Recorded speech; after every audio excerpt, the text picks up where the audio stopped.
Hello everybody, I'm Mike from the Rewatch Project with Hannah and Mike audio podcast, and I am back with another one of these live performance reaction analysis commentary type videos, and I am back in the wonderful world of Elvis Presley with a 1970 performance of I Just Can't Help Believing. This is from Las Vegas, and I do not know this song, and I have never seen this performance, so I'm looking forward to getting into this. It's been really gratifying to be watching some of these classic Elvis performances. I've been concentrating quite a lot on the 70s.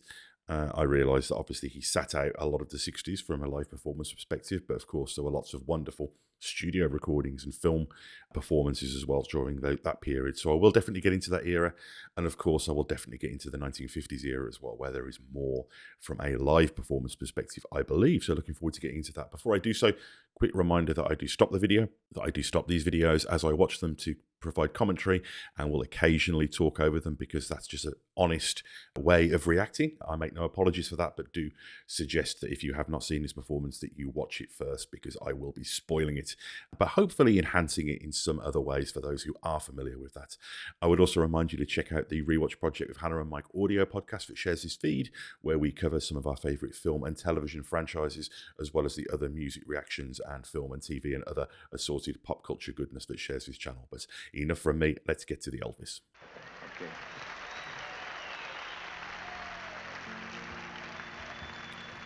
It's got the lyrics there on a piece of paper, I believe.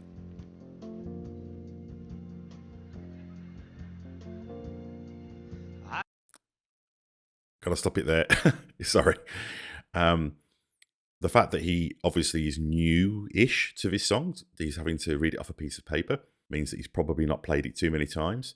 And also, being a natural performer, he creates a little bit of business with it as well. Like, he's got this funny look on his face that the audience pick up on, because he realizes it's kind of crazy that he's reading the lyrics. And that's the sign of a consummate performer, being able to use what you have got and what is happening in the situation, and being able to performance eyes that. That's something that he does. So I'm going to go back a little second here. But let's go back to the beginning. Okay.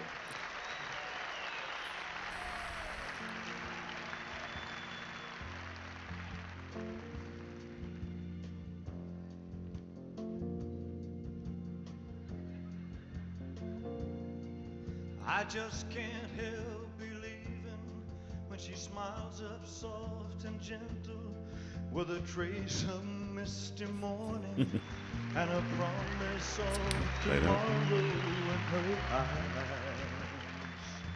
So the audience recognise the song. I'm just wondering, this sounds quite contemporary. This sounds very 1970. It's got an almost kind of Rhinestone Cowboy or Raindrops Keep Falling on My Head kind of feeling to it. Really suits his voice.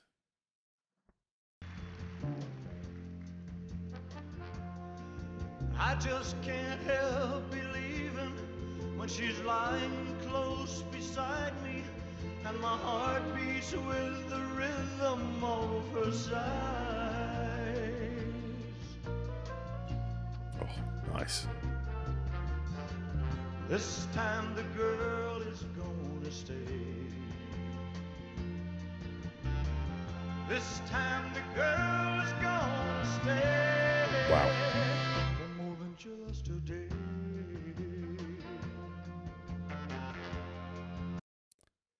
Yeah, it's got a real kind of California pop feeling to it, like a Jimmy Webb, Glenn Campbell kind of vibe as well. Really nice, and there's some amazing subtle vibrato and that control in his voice, and the band, really just coasting and breezy, summery, late 60s kind of Burt Bacharach almost sound there, which you associate with being a studio thing, but being able to produce that on a stage for an audience is chef's kiss. Well, I just can't help believing when she slips her hand in my hand, and it feels so small and helpless that my fingers fold around it like a glove. Nice bit of guitar. I just can't help believing when she's whispering her magic, and her tears are shining honey sweet with love.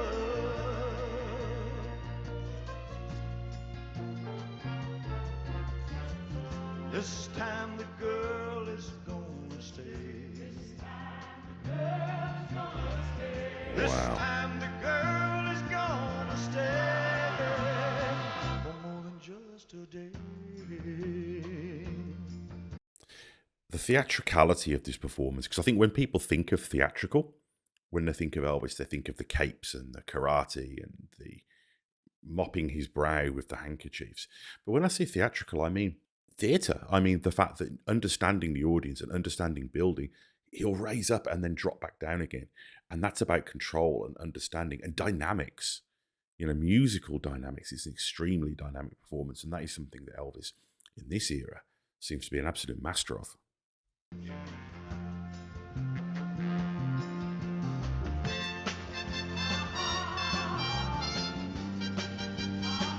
He's feeling it. He's enjoying the band.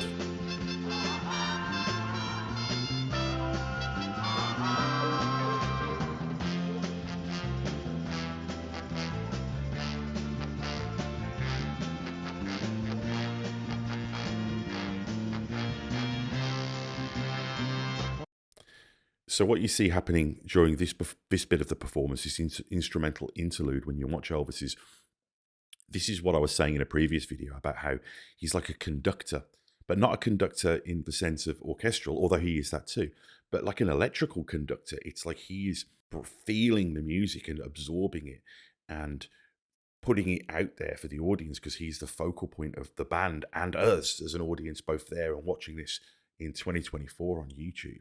You know, and it just feels that if he wasn't there, it wouldn't work. You know, I think I mentioned on a previous video that the sense I get with Elvis is that he's contributing to the music much when he isn't singing as when he is. It's really almost preternatural. More than just a day.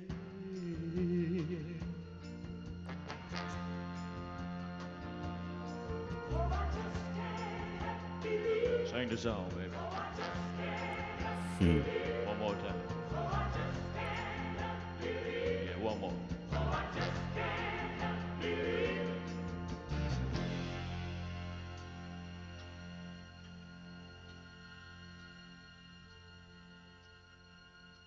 For more than just a day.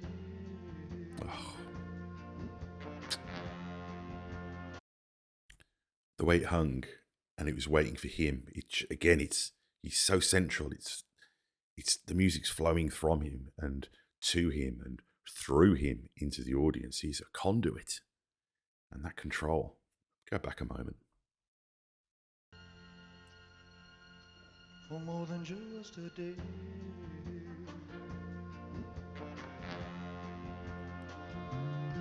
Well, I just can't help believing when she slips her hand in my hand, and it feels so small and helpless, and my fingers fold around it like a glove. And just seeing the band all close to each other here as well. It's like it's his crew.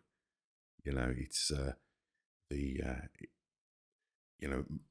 multiracial, different genders. It's America right there.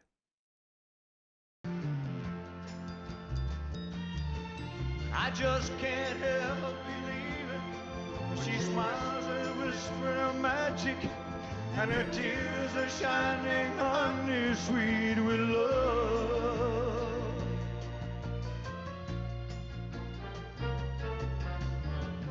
This time the girl is gonna stay.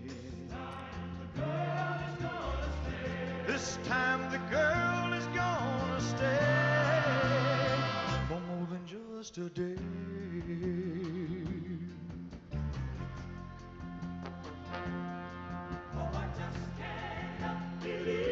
Take it. Beautiful. Take it, baby.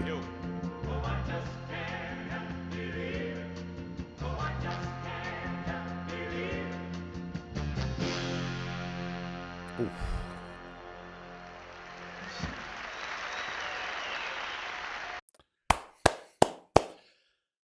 Wow. Okay, he's done it again, hasn't he?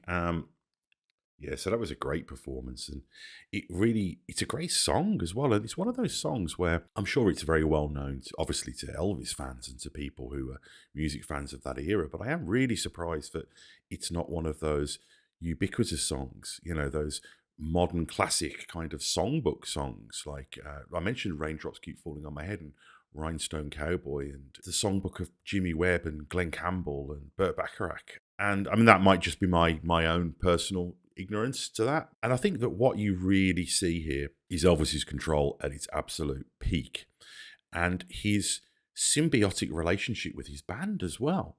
There's a real sense of, I mean, he's called the king, and of course he is in control. That's his whole thing. But there is a sense of collaboration. The band seem quite huddled together in this performance, and they're really feeding off each other. And Elvis seems really in the zone, and it's a great example of his theatricality and his ability to raise a performance, but also crucially to have everything flow through him, to be that kind of that lightning rod, that conductor in, as I said earlier, in both senses of the word.